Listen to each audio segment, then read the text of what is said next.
সেই মহান ওলির কথা আমি বলছিলাম, দিল্লির সম্রাট কুতুবউদ্দিন রাহমাতুল্লাহি আলাইহি। কি নাম বললাম? কি নাম বললাম? দিল্লির সম্রাট কুতুবউদ্দিন রাহমাতুল্লাহি আলাইহি। তিনির লকব ছিল দুইটা।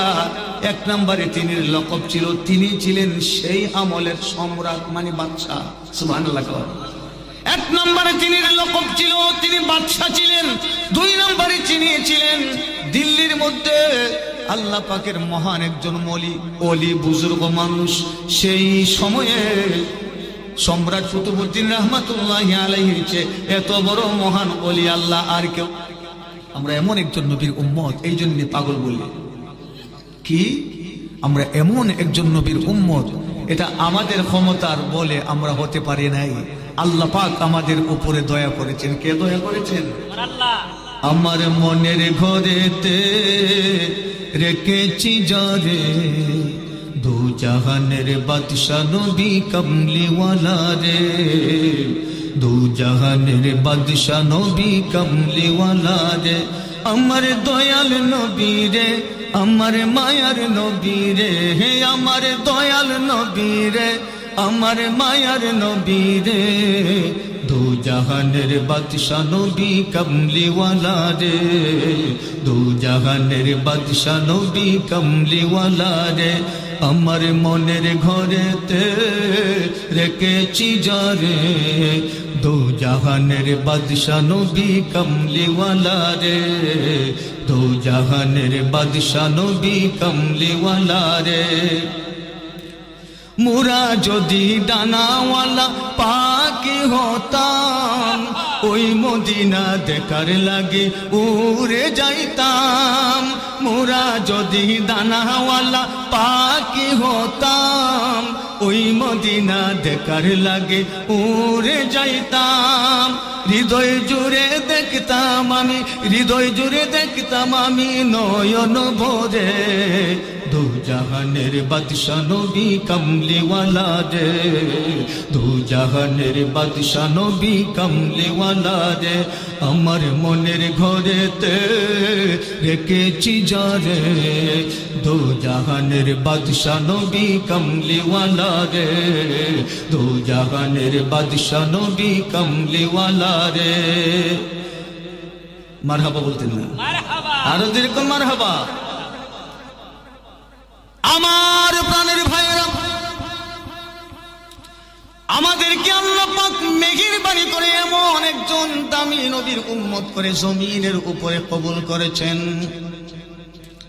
যেই নবীকে আল্লাহ পাক এই জমিনের উপরে যদি কবুল না করতেন, সাত আসমান সাত জমিন লৌহ কলম তরুলতা আল্লাহর সৃষ্টি বলতে যা বোঝায় কিছুই আল্লাহ প্রকাশ করতেন না। সুবহানাল্লাহ। দেখি সাধারণ কথা, আপনারা কি কোন সাধারণ কথা? সাধারণ। আমার বন্ধুগণ এবার আসুন, আমি আমার মূল আলোচনায় চলে যেতে চাই। যেহেতু আল্লাহর পুত পবিত্র কালাম থেকে আমি এক টুকরা আয়াতে কারিমা তেলাওয়াত করেছিলাম। আল্লাহ বলেন, কাইফা তাকফুরুনা বিল্লাহি ওয়া কুনতুম আমওয়াতান ফাআহইয়াকুম সুম্মা ইউবীতুকুম সুম্মা ইউহয়ীকুম সুম্মা ইলাইহি তুরজাউন। আলহামদুলিল্লাহ বলতেন না? আল্লাহ বলেন, এ পৃথিবীর মানুষ সকল, কাইফা তাকফুরুনা বিল্লাহ। আল্লাহ কি বলেন? কাইফা তাকফুরুনা বিল্লাহ। আল্লাহ বলেন, তোমরা এক সময় ছিলাই নিষ্প্রাণ। সুবহানাল্লাহ বলতেন না?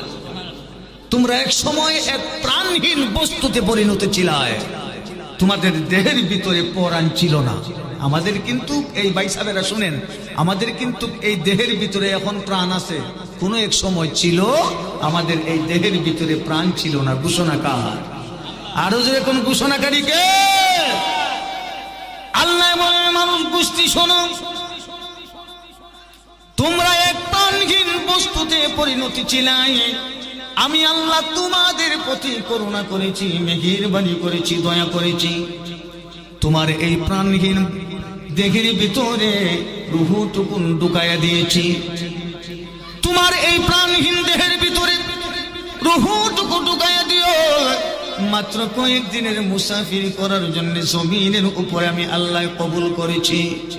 পৃথিবীর মানুষেরা, এই জমিনটা কিন্তু তোমাদের বাপ দাদার কেনা না। সুবহানাল্লাহ বলতেন না? এখন তো হাঙ্গুল জাগার লাগিয়ে একজন আরেকজন ধর্মের বাপ ডাকাই পাই দিয়া কথা কোন ঠিক কিনা। এরপরে ছাড়তে রাজি না, হ্যাঁ সাবা বাঙ্গালা না ধর্মের আব্বা ডাকায়। এরপরে হাঙ্গুল জাগা দিতে আর ছাড়তে রাজি না, যদি কোন ঠিক কিনা। আমার প্রাণের ভাইয়েরা, আল্লাহ বলে জমিন কিন্তু তোমাদের বাপ দাদার টাকার কেনা নয়। আমি আল্লাহর এই জমিন, এই জমিনের মালিক কেবল আমি আল্লাহ। আসমানের মালিক যেমন আমি আল্লাহ, জমিনের মালিকও তেমন আমি আল্লাহ।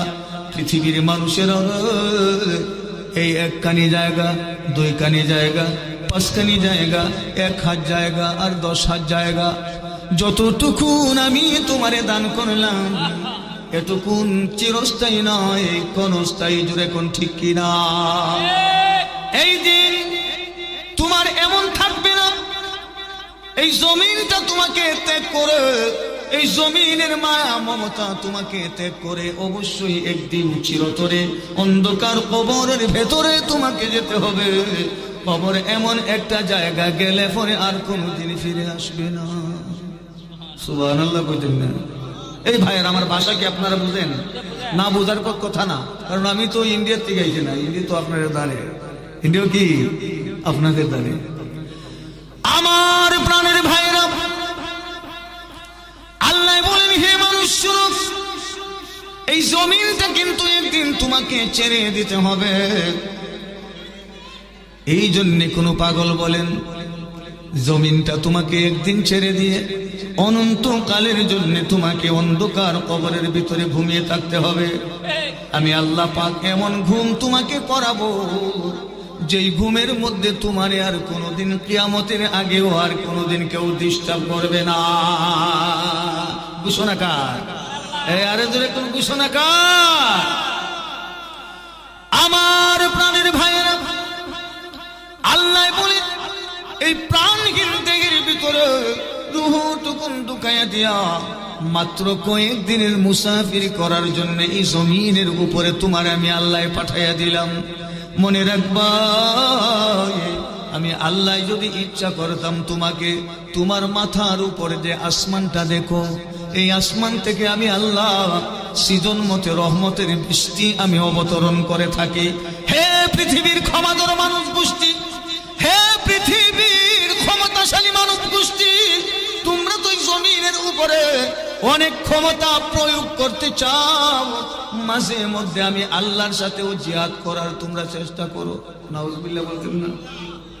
মাঝে মধ্যে কিন্তু আমি আল্লাহর সাথেও তোমরা মারামারি করতে চেষ্টা করো, কিন্তু তুমি জানো না তোমারে আমি আল্লাহ যেই ক্ষমতা দিয়েছি, এই ক্ষমতার মালিকও আমি একমাত্র আল্লাহ। তবে এমন কোন ক্ষমতা তুমি বান্দারে আমি আল্লাহ দেই নাই যেই ক্ষমতার বলে আমার রহমতের আসমান থেকে একটা বৃষ্টির ফোঁটা তুমি নামাতে পারবে। কথা কোন ঠিক কিনা? আপনারা কি সারা গ্রামে মিল্লা পারবেন আসমান থেকে একটা ফোঁটা পানি আনতেন? দেওয়ার মালিক কে? তাহলে আমরা ক্ষমতাটা কই? এই জোরে কোন আমাদের ক্ষমতাটা কই? হ্যাঁ, আমাদের ক্ষমতা বলতে কিছু নাই, সকল ক্ষমতার মালিক কে? আরো জোরে কোন মালিক কে? চোখেরই পলকে তুমি হতে পারো লাশ, চিরতরে বন্ধ হবে তোমার নিঃশ্বাস। কথা কোন ঠিক কিনা বলে? চোখেরই পলকে তুমি হতে পারো লাশ, চিরতরে বন্ধ হবে তোমার নিঃশ্বাস। হবে এলাম তোমারই নাম মসজিদের মাইকে। হবে নি? হবে নি? আরো দূরে কোন হবে নি? এটা কোনো সন্দেহ নাই। কুল্লু নাফসিন, এর মধ্যে কোনো ভুল আছে? ঘোষণাকার, আরো দূরে কোন ঘোষণাকার? আল্লাহ কয় এখন তুমি মজা করো না, তোমার থেকে আরো কত বড় বড় শক্তিশালী মজাদার মানুষ। হে যুবক, তুমি তোমার যৌবনের কি করো, অহংকার করো। এই যুবতী, তোমার এই সুন্দর লাবণ্যময় চেহারা নিয়ে তুমি হিংসা করো। তুমি জানো না যে এই গুরুস্থানের পাশে দিয়ে তুমি হাইটা যাচ্ছ, এই গুরুস্থানের ভিতরে তোমার থেকে আরো বিশ্ব সুন্দরীগণ আমি আল্লাহ মাটির নিচে পুঁতে ফেলেছি। একটা কুকুর বিড়াল গিয়েও জিগায় না, মা তুমি কেমন আছো? আওয়াজে বলুন ঠিক কিনা বলেন। হবে এলান তোমারি নাম মসজিদের মাইকে, হবে এলান তোমারি নাম মসজিদের মাইকে।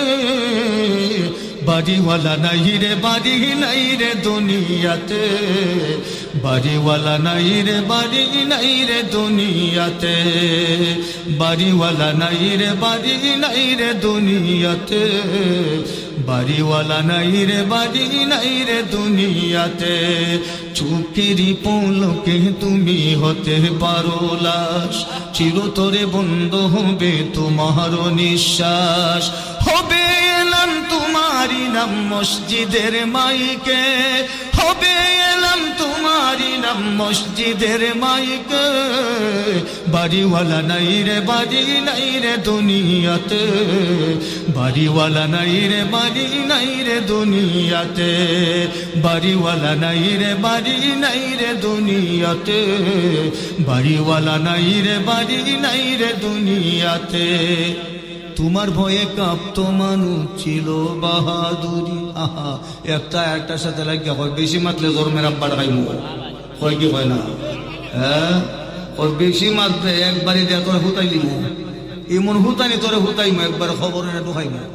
নাউজুবিল্লাহ তোরে কইতেন না। আল্লাহ কয় উদ্দুরি ক্ষমতা ধরে দিছিলাম আমি, এর লেগে আশিক বলে। হ্যাঁ হ্যাঁ, তোমার ভয়ে কাঁপতো মানুষ ছিল বাহাদুরি। বাবনি হাওয়ায় উড়া তুমি যে রঙিন গুড়ি, তুমি যে রঙিন গুড়ি। তোমার ভয়ে কাঁপতো মানুষ ছিল বাহাদুরি। ভাবনি হাওয়ায় উড়া তুমি যে রঙিন গুড়ি। সুতায় টান দিলে মালিক, সুতায় টান দিলে মালিক পারবে না থাকিতে। বাড়িওয়ালা নাই রে, বাড়ি নাই রে দুনিয়াতে, বাড়িওয়ালা নাই রে, বাড়ি নাই রে দুনিয়াতে, বাড়িওয়ালা নাই রে, বাড়ি নাই রে দুনিয়াতে, বাড়িওয়ালা নাই রে, বাড়ি নাই রে দুনিয়াতে। মারহাবা করতেন না? খারাপ লাগতেছে নি? সাইরা দিতাম নি? না, যাক আলহামদুলিল্লাহ, বোঝা গেছে কিছু হইলো আপনার একটা একটু ভালো লাগতেছে নাকি? হ্যাঁ, জানেন আমরা কোথায় বসেছি? আমরা কোথায় বসেছি জানেন? হুজুর বলতেছেন পুরারই ভালো লাগতেছে। জানেন আমরা কোথায় বসেছি? এই যে আমাদের সামনে আল্লাহর মহান ওলি, জিন্দা ওলি। মারহাবা কোন? জিন্দা ওলি, জুড়ে কোন মারহাবা। আমার প্রাণের ভাইয়েরা, আল্লাহ বলে মানুষ শুনো, এত ক্ষমতা তোমাকে আমি দিলাম, কিন্তু তার উপরেও একটা বৃষ্টির ফোঁটা তুমি জমিনে নামাতে পারো না। আমি যখন ইচ্ছা করি, আমি যখন নিয়ত করি রে, তোমার ফায়দার জন্য, মঙ্গলের জন্য এই জমিনের উপরে আমার রহমতের বৃষ্টি দিয়া সয়লাভ করে দে। সুবহানাল্লাহ। আহা, সিজন আসলে পরে বৃষ্টির জন্য কত হাহাকার। সময় মতো যদি আল্লাহ বৃষ্টি নাজিল না করে, জমিনের উপরে ফল ফসলাদি জন্মায় না, আমাদের মধ্যে হাহাকার শুরু হয়ে যায়। আমরা আল্লাহর দরবারে বৃষ্টির নামাজ পড়ি কি পড়ি না? আল্লাহর দরবারে আত্মসমর্পণ করি, আল্লাহর দরবারে তাওবা ইস্তিগফার করি। অনেক মানুষ অনেক জায়গার মধ্যে আমি নিজের চোখে দেখলাম, নিজের কানে শুনলাম, বৃষ্টি না হওয়ার কারণে নফল রোজা রাখছে। সুবহানাল্লাহ। আল্লাহ পাক রব্বুল আলামিন যদি দয়া করে, তাহলে তার রহমতের বৃষ্টি দিয়া এই জমিনটাকে আল্লাহ সয়লাভ করে দেয়। আর আল্লাহ বলেন মানুষ শুনো, এখন তুমি এত ক্ষমতা দেখাইতেছো, তুমি মনে করতেছো তুমি এই পৃথিবীর মালিক। হ্যাঁ মানুষ, আমি যদি আল্লাহ ইচ্ছা করতাম, বৃষ্টির ফোঁটাগুলি যেইভাবে জমিনের উপরে আমি একটার পরে আরেকটা নাজিল করে থাকি, এইভাবে তোমার ঘাড়ের মধ্যে ধাক্কা মারিয়া বৃষ্টির পানির ফোঁটার মতো আমি আল্লাহ তোমারে আসমান থেকে ফেলে দিতে পারতাম। এই ক্ষমতাও আমার আল্লাহর আছে না নাই? আল্লাহ বলেন বৃষ্টির পানির ফোঁটাগুলির মতো জমিনের উপরে আমি আল্লাহ তোমাকে ফেলে দিতে পারতাম, তোমার মারও দরকার ছিল না, বাবারও দরকার ছিল না। কারণ এই জমিনের উপরে মা এবং বাবা যারা সন্তান, আমি আল্লাহ পাক পাঠাইয়া পৃথিবীর মানুষকে প্রমাণ করে দিয়েছি আমি আল্লাহ যা ইচ্ছা করি তাই করতে পারি, কিন্তু তোমরা যা ইচ্ছা করো তা করতে পারো না। কথা বলতে কিনা? আমরা কি যা ইচ্ছা করে করতে পারি? আল্লাহ যা ইচ্ছা করে তা করতে পারিনি। আমার প্রাণের বন্ধুরা, আল্লাহ বলেন মানুষ শুনো, ইচ্ছা করলে তোমাদের বাবা মা ছাড়াই তোমাদেরকে পাঠাইয়া দিতে পারতাম, কিন্তু আমি এইভাবে তোমাকে পাঠাইয়া দেই নাই। তোমাকে পাঠানোর আগে তোমার বাবাকে পাঠিয়েছিলাম, তোমার মাকে পাঠিয়েছিলাম, তারপর তোমার বাবা এবং মা বাবা, তোমার মা এবং বাবার মাধ্যমে আমি আল্লাহ তোমাকে আমার গোলামির জন্য নিযুক্ত করে দিলাম। সুবহানাল্লাহ।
খুঁজি আমি কোথায় হারিয়ে গেলে তুমি, সারাক্ষণ তোমায় খুঁজি আমি, মা বলে যতই ডাকি।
ডাক ডাকো না আজ কেন আমায়, সুহাগ মাকা ডাক ডাকো না। মারহাবা কইতেন না? আমার প্রাণের ভাইয়েরা, আল্লাহ বলেন আমি ইচ্ছা করলে তোমার বাবা মা ছাড়াই পৃথিবীর জমিনের উপরে আমি পাঠাতে পারতাম, এইভাবে পাঠাই নাই। আমি আল্লাহ পাক তোমারে এই জমিনের উপরে পাঠানোর আগে আরেকটা জমিনের ভেতরে আমি আল্লাহ তোমাকে রেখেছিলাম। কতদিন রেখেছিলাম তুমি জানো নি? আমি আল্লাহ এই জমিনের উপরে আমার গোলামি করার পূর্বে আমি আল্লাহ আরেকটা জমিনের ভেতরে আমি আল্লাহ তোমারে 10 মাস 10 দিন রেখেছিলাম। সুবহানাল্লাহ। আল্লাহ বলেন আমি তোমার 10 মাস 10 দিন আরেকটা জমিনের ভিতরে রেখেছিলাম। কোরআন শরীফের মধ্যে আয়াত নাজিল কইরা আল্লাহ প্রমাণ করেন। আল্লাহ বলেন ওয়াল্লাহু আখরাজাকুম মিন বুতুনি উম্মাহাতিকুম সাইয়্যাতিকুম লা তা'লামুনা শাইআ।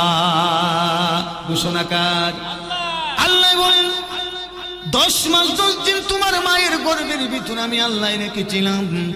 এই 10 মাস 10 দিন আমি আল্লাহ আমার রহমত এবং বরকতি ফেরেশতাদের মাধ্যমে তোমার মায়ের নারী বুড়ি দিয়া তোমার জন্য খানা পরিবেশন করেছিলাম। সুবহানাল্লাহ। হে নিমক হারাম জাতি, কোরআনের বহু জায়গার মধ্যে আমাদেরকে আল্লাহ নিমক হারাম বলে আখ্যায়িত করেছেন, কারণ আমরা আল্লাহর দেওয়া নিয়ামত ভোগ করি, করার পরে আল্লাহর সাথে নিমক হারামি করি নাকি করি না? এই জোরে কোন করি না? করি কি করি না? হ্যাঁ, আল্লাহর দেওয়া ভাত খাই, আল্লাহর দেওয়া তরকারি খাই, আল্লাহর দেওয়া টাকা পয়সা ব্যয় করি, আল্লাহর দেওয়া সময় ব্যয় করি, আল্লাহর দেওয়া রাস্তায় চলাফেরা করি, আল্লাহর দেওয়া সব কিছু আপনি আমি ভোগ করি, কিন্তু নামাজ রোজার পাশাপাশি সুদের টাকা লাগাই। নাউজুবিল্লাহ কইতেন না? হ্যাঁ, আর ওদের এখন নাউজুবিল্লাহ। এক বেচারা গিয়া কয়, হুজুর আমি তো সবই করি, 3 বার মক্কা মদিনা গেছে, আমি হই মারহাবা। যেই লোক 3 বার মক্কা মদিনা গেছে এর কথা শুনলে মারহাবা কোন লাগতো না? অবশ্যই 100,000 প্রতিবার বলতে হবে। শুরুতে আমারে কয়া বলছে, কয় হুজুর আমি 3 বার মক্কা মদিনা গেছি, আমি কই মারহাবা, আমি তো একবারও যাইতাছি না। কয় হুজুর আমি 5 ওয়াক্ত নামাজ পড়ি, এরপরে 30টা রোজাও রাখি, শুধু 30 রোজা না, মাঝে মধ্যে নফল রোজাও রাখি, তবে একটা কাম আমি করি, ইডা দিয়ে আমি চলি, গ্রহণ জানি কোনটা হয়। কয়েকটা কাম বলতে আমি ওই সুদীর লাভের রূপে টাকা লাগাই। নাউজুবিল্লাহ কইতেন না? সুবহানাল্লাহ কইতেন। এটা আমার আবার গিয়া করে 3 বার মক্কা মদিনা গিয়া সুদে টাকা লাগায়। নাউজুবিল্লাহ করে কইতেন না? 21 দুধের ভেতরে একটা সেনার পোড়া যদি ভরে তাহলে তো সবই না পাক। জোরে কোন ঠিক কিনা? এই জোরে কোন ঠিক কিনা? আমার প্রাণের ভাইয়েরা, তিনি বলবেন 1000 কোটি বার যদি মক্কা মদিনা সফর করেন, 5 ওয়াক্ত নামাজ পড়েন, আর 30 রোজা আল্লাহর হুকুম ফরজ রোজা রাখেন, মনে রাখতে হবে আমি আল্লাহর কসম করে বলি 1000 বার মক্কা মদিনা গেলেও সুদ ছাড়ার আগ পর্যন্ত আপনি জাহান্নামী। ঠিক কিনা? দলিল আর দ্বিতীয় নাম্বারে নাই। তুমি এর পরেও যদি আল্লাহ দয়া করে একটা সুদ করে যদি আল্লাহ মাফ করে দেয়, আমার বাবার কিচ্ছু আসে যায় না, তবে সুদখোরকে আল্লাহ ক্ষমা করবে না, এটাই চরম সিদ্ধান্ত। যেরকম ঠিক কিনা? আমার বন্ধুগণ, সেই 10 মাস 10 দিন মায়ের গর্ভের ভিতরে আল্লাহ পাক রব্বুল আলামিন আল্লাহর রহমতের খানা আমাদেরকে পরিবেশন করেছেন। আমার প্রাণের ভাইরা রে, 10 মাস 10 দিন পূর্ণ হয়ে যাওয়ার পরে আল্লাহ পাকের হুকুম হয়েছে মায়ের গর্ভ থেকে আল্লাহর গোলামি করার জন্য জমিনের ভিতরে আল্লাহ পাক আমাদেরকে পাঠিয়ে দিয়েছে। আমি বড় হয়েছি, আমি বুঝি, আমি কাজকাম করি, আমার মেধা হয়েছে, আমার শক্তি হয়েছে, আমার আল্লাহ 2টা হাত দিছে, আমার আল্লাহ 2টা পা দিছে, আমার আল্লাহ 2টা কান দিছে, পূজার মতো জ্ঞান আমাকে আল্লাহ পাকের তরফ থেকে দেওয়া হয়েছে, কিন্তু মাঝে মাঝে বুঝছেও না, বুঝার ভান্ডারি। জুড়ে কোন ঠিক কিনা? আল্লাহ কোরআন শরীফের মধ্যে আয়াত নাযিল কইরা আমাদেরকে সতর্ক করেছেন।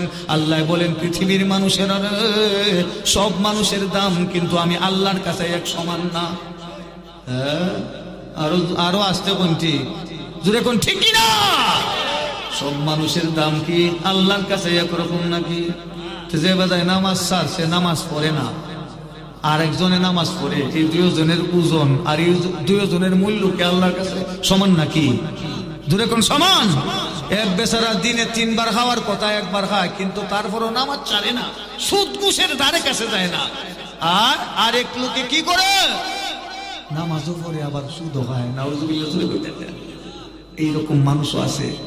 আল্লাহ বলেন, পৃথিবীর মানুষ শোনো, সব মানুষের দাম আমি আল্লাহর কাছে সমান না। কিছু কিছু মানুষকে আমি আল্লাহ পাক রব্বুল আলামিন জমিনের উপরে দামি করেছি। শুধু জমিনের উপরে দামি নয়, তারা কবরের ভেতরে আসার পরে আমি আল্লাহ তাদেরকে দাম দেব। সুবহানাল্লাহ। কার কথা বলেছেন? আল্লাহ কোরআন শরীফের মধ্যে আয়াত নাযিল কইরা আমাদেরকে সতর্কবাণী দিয়েছেন। আল্লাহ বলেন, আলা ইন্না আউলিয়া আল্লাহি লা খাউফুন আলাইহিম ওয়ালা হুম ইয়াহজানুন। ঘোষণাকার এটা কি আমার বাপের গাইলায় আপনাকে দেয়? এই দুনিয়ার কেউ বানাইছে না, এই ক্ষমতা নাই, পৃথিবীর আর কারো হবেও না। কিয়ামতের আগ মুহূর্ত পর্যন্ত গোটা 30 পারা কোরআনের একটা হরফ, একটা নক্তা, একটা জের পেশ, একটা জবর কোন মানুষের হাল দিল করা আর আলাদা করার কোন ক্ষমতা নাই। জোরে কোন ঠিক কিনা? তাহলে ঘোষণা করলেন কে? আরো যেরকম ঘোষণাকারী কে? আল্লাহ বলেন আলা, নিশ্চয়ই আউলিয়া আল্লাহ, ওলিরা হচ্ছেন আমি আল্লাহর বন্ধু। লা খাউফুন আলাইহিম ওয়া লা হুম ইয়াহজানুন, আমার বন্ধুদের দুনিয়ার জমিয়ে যেমন ভয় নাই, চিন্তার কোনো কারণ নাই, ইন্তেকালের পরেও আমি ঘোষণা করে দিলাম তাদের কোনো ভয়ের কারণ নাই। সুবহানাল্লাহ। আমার বন্ধুগণ, এই জন্যই যেহেতু আল্লাহর ওলিদেরকে আল্লাহ পাক বন্ধু হিসাবে গ্রহণ করে নিয়েছেন, এই জন্য আল্লাহর ওলিদের দরবারে যাওয়া, আল্লাহর ওলিদের সহবতের, আল্লাহর ওলিদের নজর নেক নজরের আশা করে মাঝে মধ্যে আল্লাহর ওলিদের দরবারে যাওয়া আশা করা, এরা হচ্ছে মুমিন এবং মুত্তাকিদের একটা সিফত। সুবহানাল্লাহ। কই আল্লাহর ওলিদের দরবারে যাইতো? আরো পারলে আল্লাহর ওলিদের সাথে দুশ্মনী করে। তো দুশ্মনী করো, যদি করো তাহলে তোমার লাভটা কি হবে? দুশ্মনী করলে লাভ ইডে হইব। আল্লাহ কয় তোমার আমি দুনিয়াতেও লাঞ্ছিত করব, আখিরাতেও তোমাকে আমি বঞ্চিত করব। ঘোষণাকার। আমার প্রাণের ভাইয়েরা, ইতিমধ্যে মনে পড়ো আল্লাহর একজন মহান ওলির কথা, যিনির বাড়ি ছিল দিল্লি। কোথায়? দিল্লি, ইন্ডিয়া। এই তো আপনাদের নিকটে আজকে যে মাহফিলটা করার জন্য আসলাম, আসার পরে শুনলাম ইন্ডিয়া নাকি মাত্র কয়েক হাত দূরে। এটাও খুশ নসিব, জীবনে আর কোনোদিন এই অঞ্চলের ভেতরে আমি মৌলবি আসি নাই। আসতে পেরেছি আল্লাহর দরবারে শুকরিয়া আদায় করে। জানি না জীবনে জিন্দিগির ভিতরে আর কোনোদিন আসতে পারবো কিনা, তবে এটাও বলতে পারি আল্লাহর যে মহান অলির ইসালে সওয়াব মাহফিলের ভিতরে আমি গুনাহগার এসেছি। আল্লাহর অলির যদি নেক নজর, নেক তাওয়াজ্জু যদি আমার উপরে পড়ে যায়, তাহলে এই দরবারে আসার জন্য পৃথিবীর কেউ আমাকে নিষেধ কইরা বারণ করতে পারবে না। কথা কোন ঠিক কিনা? আমার প্রাণের ভাইয়েরা, আল্লাহর সেই মহান ওলি, আল্লাহর সেই মহান ওলির কথা আমি বলছিলাম। দিল্লির সম্রাট কুতুবউদ্দিন রাহমাতুল্লাহি আলাইহি। কি নাম বললাম? কি নাম বললাম? দিল্লির সম্রাট কুতুবউদ্দিন রাহমাতুল্লাহি আলাইহি। তিনির লকব ছিল দুইটা। এক নম্বরে তিনির লকব ছিল তিনি ছিলেন সেই আমলের সম্রাট, মানে বাদশা। সুবহানাল্লাহ। এক নম্বরে তিনির লকব ছিল তিনি বাদশা ছিলেন। দুই নম্বরে তিনি ছিলেন দিল্লির মধ্যে আল্লাহ পাকের মহান একজন ওলি, বুজুর্গ মানুষ। সেই সময়ে সম্রাট কুতুবউদ্দিন রাহমাতুল্লাহি আলাইহির চেয়ে এত বড় মহান ওলি আল্লাহ আর কেউ ছিল না। জোরে কোন মারহাবা। ইয়া রাসূলুল্লাহ, ইয়া হাবিবাল্লাহ, ইয়া রাসূলুল্লাহ, ইয়া হাবিবাল্লাহ, আপনি আল্লাহর নূর নবী, আমার দেহ মনে বলে নবী নবী, আমার দেহ মনে বলে নবী নবী। ইয়া রাসূলুল্লাহ, ইয়া হাবিবাল্লাহ, ইয়া রাসূলুল্লাহ, ইয়া হাবিবাল্লাহ, আপনি আল্লাহর নূর নবী, আমার দেহ মনে বলে নবী নবী, আমার দেহ মনে বলে নবী নবী। আমার দুই নয়নে বাসে ছবি, আমার দুই নয়নে বাসে ছবি, আমার দেহ মনে বলে নবী নবী, আমার দেহ মনে বলে নবী নবী, আমার দেহ মনে বলে নবী নবী।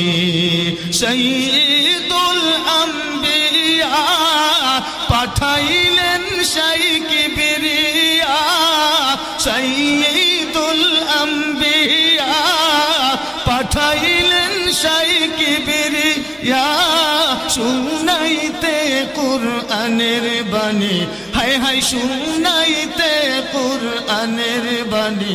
আমার দেহ মনে বলে নবী নবী, আমার দেহ মনে বলে নবী নবী। আমার দুই নয়নে বাসে ছবি, ওই দুই নয়নে আসে ছবি, আমার দেহ মনে বলে নবী নবী, আমার দেহ মনে বলে নবী নবী। ইয়া রাসূলুল্লাহ ইয়া হাবিবাল্লাহ, ইয়া রাসূলুল্লাহ ইয়া হাবিবাল্লাহ, আপনি আল্লাহর নূর নবী, আমার দেহ মনে বলে নবী নবী, আমার দেহ মনে বলে নবী নবী, আমার দেহ মন বলে নবী নবী। মারহাবা কোন, এই আরো জোরে কোন মারহাবা। আমার প্রাণের ভাইরা, আবার আপনারা একটু এসে আগাইলি একটা কথা মনে কুস্তানি দেন না তো, কারণ চিল্লাচিল্লি তো আমিও করতেছি না, আপনারা করতেছেন। আপনারা তো মাঝে মাঝে একটু লাড়া মারবেন, কিন্তু আমার লাগান তো এইভাবে চিল্লে কথা কইতেছেন না, না কইতেছেন নাহলে আপনারা কেউ বই না, আমি কেউ বই উনি, এটা আবার সমস্যা কিনা বই। একটা আমার কয়েকদিন আগে কত পাগল যে রাস্তাঘাটে ভাই পাওয়া যায়, তার একটু টান দিয়ে একটা কয় হুজুর আপনার ওয়াজ আমি আমার টান একটা মজা লাগে, আমি বলছি খাস নেই দেখ কথাটা বুঝতেন নি না, মানে মজা লাগে আর কি, আমাকে ধরবে না, মজা লাগে তো জিনিস, যে জিনিস খাইলে মজা লাগে এটা না, কইতে বলে একটু ভালো লাগে, মজা লাগবে ওই দেও ওই গুইরা হিটা ওই। তবে একটা কথা বলছো, আমিও কিছু ওয়াজ করতে পারি, বলে আমরা ওয়াজ করে না, এ বলে ওয়াজ করতে পারবো, কথা বুঝছেন? আমি কই তুমি কিরকম ওয়াজ করো, আমারে আপনার সাথে একদিন নিবাই, কথা বুঝছেন তো? আমি কই তোমার নিলে কি আমি মন টান দিমু, মাইকের টান মিশিয়ে লাইমু, আমি বলছি এত বেড়াইতে তোরে ভালো করে দাওয়াত দিব, তুই মাইকের টান সিরা তুই এখন তো ভালোই তোরে ওয়াজ করবার লাগিয়ে দিব। এই লোক কত ধরনের পাগল রাস্তার মধ্যে পাওয়া যায় না, কি পাওয়া যায় না, কি কোন পাওয়া যায়নি? আল্লাহরে যারা দিলে যে মানুষে মানে এটা গ্রহণ করতে পারবো বা এটারে রাখতে পারবো, আল্লাহের ওইটা দিয়া এটারে দিয়া আল্লাহের এই শান্তিটা করবো, যেরকম ঠিক কিনা? সবরে সব জিনিস দেয় না, না হইলে কি কন? আমিও তো ঘুমাইয়া ঘুমাইয়া বহুদিন চিন্তা ভাবনা করি, আহা যদি কর্তা ফাউন্ডেশন দিয়ে 5 তলা ফাউন্ডেশন দিয়ে যদি করতাম করতা, সে তো মনে হয় ই গরু ঘুমাইলেও শান্তি পেতাম, কিন্তু হইতাছে নি? হ্যাঁ কি কোন হইতাছে? হয় না। কারে দিলে আল্লাহ কেমন হইব এটা আল্লাহ বালা করে জানি না, বুঝা এবং অবগত হয়ে ওই দেয় সবাই সব জিনিস নাকি দেয়, সবাই সব জিনিস দিয়ে গ্রামের সবাই ফাউন্ডেশন দিয়ে গড় তুলতো, দুটো এখন ঠিক কিনা? মক্কা মদিনা যাইবার লাগে কত আশা আমিও করি, সব পৃথিবীর সবাই করে, কোটি কোটি টাকা ব্যাংকের মধ্যে আছে, মক্কা মদিনা যাইতারে না, আফসোস কইরা কইরা মরছে, কিন্তু মক্কা শরীফ সোনার মদিনা যাওয়া হইল না, কিন্তু একবারে ভিক্ষা করে ফি বেটার আল্লাহ মক্কা মদিনা দেখাইছে, সুবহানাল্লাহ কইতেন না? তাহলে হুকুম কার, দয়া কার, মায়া কার, ন্যায় কে? আমার প্রাণের ভাইরা, যেই বিষয়ের উপরে আমি আলোচনার মধ্যে ছিলাম রে, সম্রাট কুতুবউদ্দিন রাহমাতুল্লাহি আলাইহি, মারহাবা কর,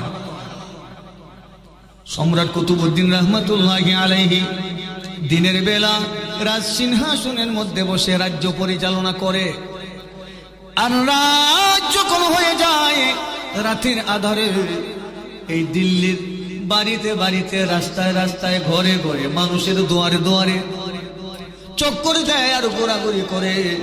দিল্লির সম্রাট বলে, দেখি রে আমার রাজ্যের ভিতরে কেউ না খায়া ঘুমাইছে কিনা, মারহাবা। এই ছিল আল্লাহর ওলিদের আগের দিনের কাহিনী, আর আল্লাহর ওলিদের কি মহত্ব, আল্লাহর ওলিদের ক্ষমতা। আর এখন এত বড় দিল্লির সম্রাট বাদশাহ হওয়ার পরেও রাতে মানুষের দুয়ারে দুয়ারে ঘোরাঘুরি কইরা দেখে যে আমার রাজ্যের ভিতরে কোনো মানুষ অশান্তির মধ্যে আছে কিনা, আমার কোনো মানুষ না খায়া ঘুমাইছে কিনা। এত বড় সম্রাট, এত বড় আল্লাহর মহান ওলি হইয়া এই ধরনের খোঁজখবর নেই। আর আমরা বাংলাদেশ হইয়া পাইলাম সম্রাট বাদশাহ যদি কোন রকম মেম্বাররা ফাঁস করে নিতে পারে, ভোট নিবার আগে তো ধর্মের আব্বাটা, হ্যাঁ যেরকম ঠিকই না, আর ফাঁস করে লাইতে পারলে যদি মেম্বার হয়ে যাইতো পারে, আপনিও ধর্মের আব্বাটা কেসেন গেলেন ভিতর ভিতরে দেবো, কিন্তু এর বাড়ির গায়ে আল্লাহ গালার পাওয়া যায় না, দূরে কোন ঠিক কিনা।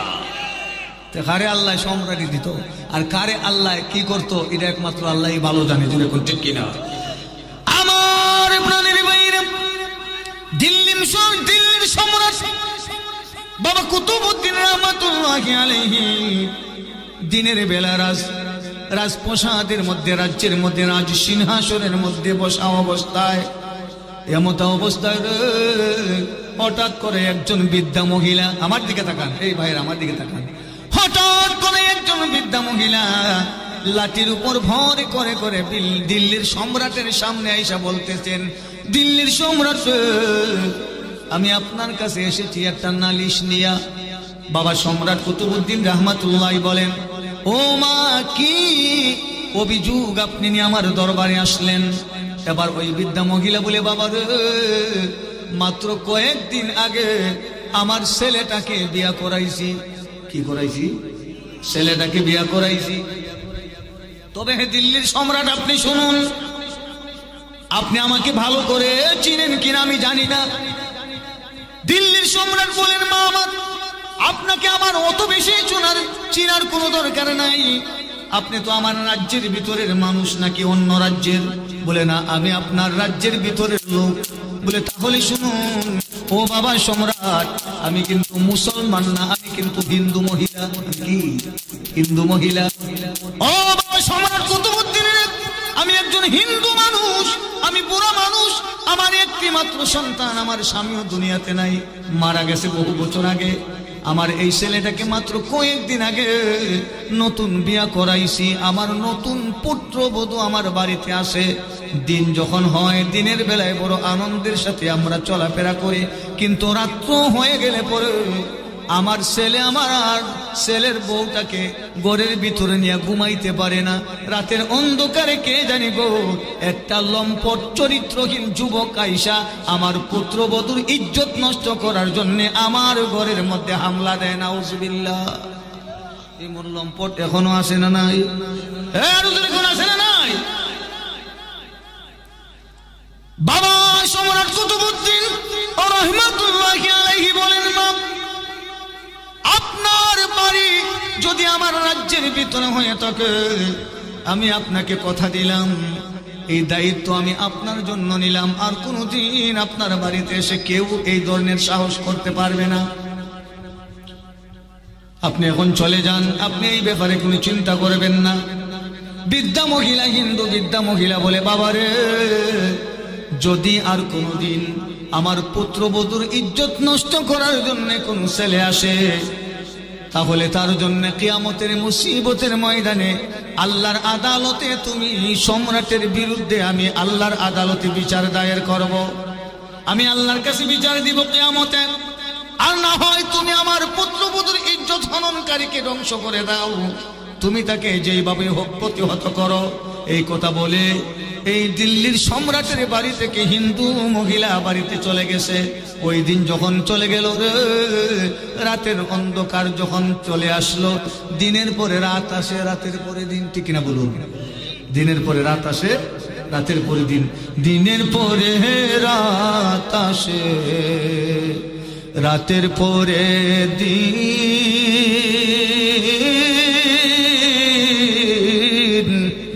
সব কিছুরই মালিক হলেন রব্বুল আলামিন।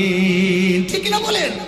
দিনের মালিক আমার আল্লাহ, রাতের মালিক আল্লাহ, সব কিছুর মালিক আমার আল্লাহ।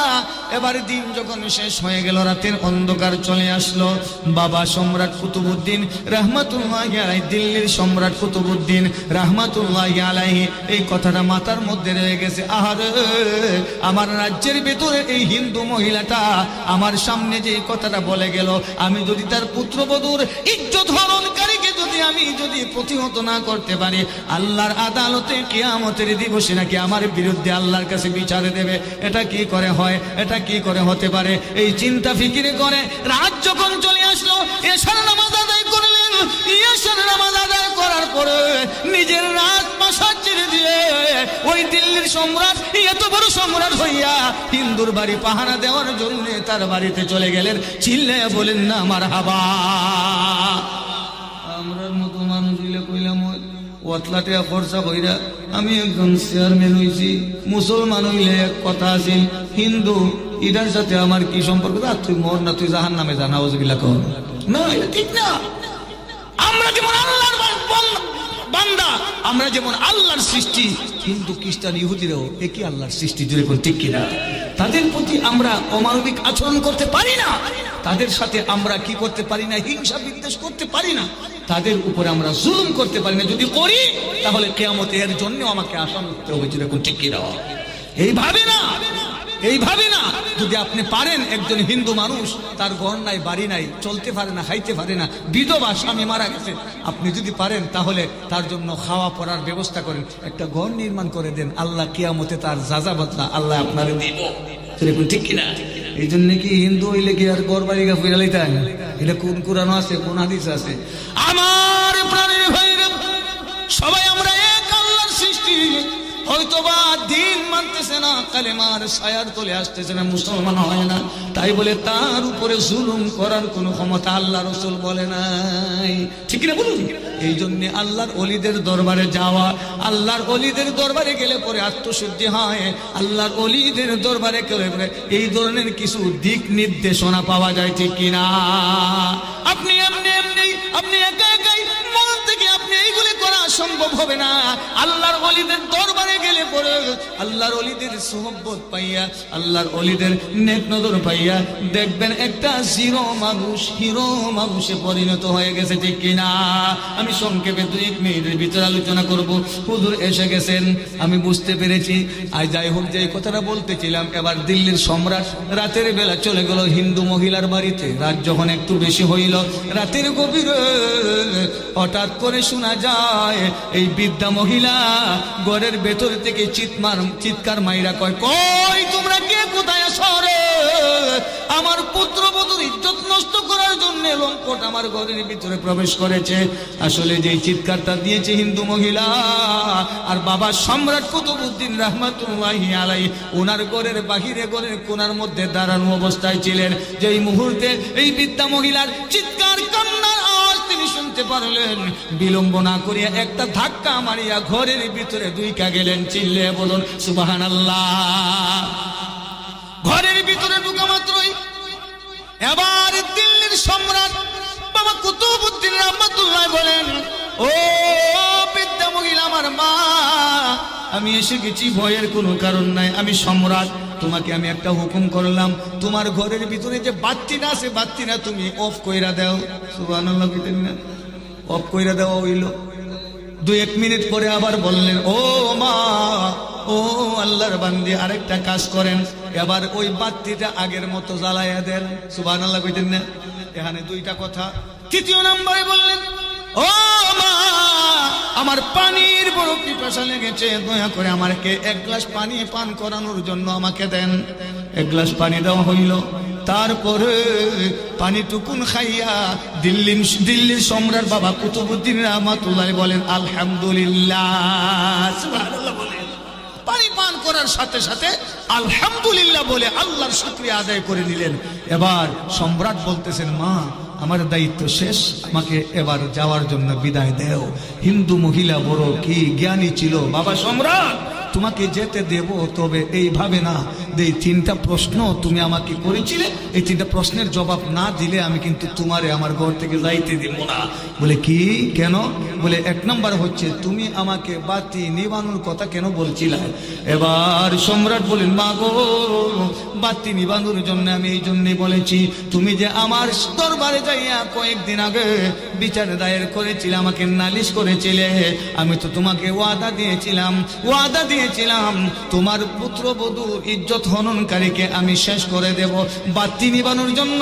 এই জন্যই আমি তোমাকে হুকুম করেছিলাম, মা, বাতিরা যদি জ্বালানো থাকে তাহলে যেই দুশ্মন, যেই ইজ্জত হননকারী লম্পট তোমার ঘরের ভিতরে ঢুকেছিল, বাতিরা জ্বালাই থাকলে হে যদি আমার নিজের সন্তান হয়, আর না হয় আমার ভাইয়ের সন্তান হয়, আর না হয় আমার বোনের সন্তান হয়, আমার যদি কোনো আত্মীয় স্বজন হয়, বাতি জ্বালাই থাকলে আমি তার দিকে তাকাইলে মায়া লাগবে, আমি কিন্তু তাকে হত্যা করতে পারবো না। এই জন্য বাতিরা নিবানোর জন্য বললাম, আর বাতিরা নিবানো অবস্থায় আমি তাকে হত্যা করে ফেললাম। সুবহানাল্লাহ। বলে তারপরে বাতি জ্বালানোর কথা কেন আপনি বললেন? ও মা, বাতি জ্বালানোর জন্য এই জন্য আমি আপনাকে বলেছি বাতিটা জ্বালায় এবার দেখি এরা আমার ফুলানি, সুবহানাল্লাহ বলতেন না? আর না হয় আমার বাতি জানি দেখার জন্য। বাতিটা যখন তুমি জ্বালাইলা আমি পরিষ্কার করে এই হত্যাকারীকে আমি দেখতে পারলাম। আমি দেখা সুন্দর করে বুঝলাম এটা আমার ছেলেও না, আমার ভাগিনাও না, আমার বাতিজাও না, এমনকি আমার বংশের ভিতরের কোন সন্তান না। এই জন্যে আমি মনের মধ্যে শান্তি পাইলাম আর মনে মনে ধারণা করলাম আমার বংশের মধ্যে এই ধরনের ইজ্জত হননকারী কোন সন্তানের জন্ম হইছে না। সুবহানাল্লাহ বলতেন না? বলে ঠিক আছে, আপনি পানি কেন পান করলেন? আপনি তো মুসলমান সম্রাট, আমি তো হিন্দু মানুষ। আপনারা তো হিন্দু মানুষের ঘরের কোনো খাবার আপনারা গ্রহণ করেন না, কিন্তু আমি হিন্দু মানুষের ঘরের পানি কেন আপনি পান করলেন? সম্রাট বলেন, আমার শোনেন, যেদিন থেকে আপনি বলেছিলেন আমাকে, বলে এসেছিলেন যদি আমার পুত্রবধূর ইজ্জত যদি নষ্ট হয়, সম্রাট দুনিয়াতে থাকা অবস্থায় কিয়ামতে আল্লাহর আদালতে আমার বিরুদ্ধে আপনি বিচার দিবেন।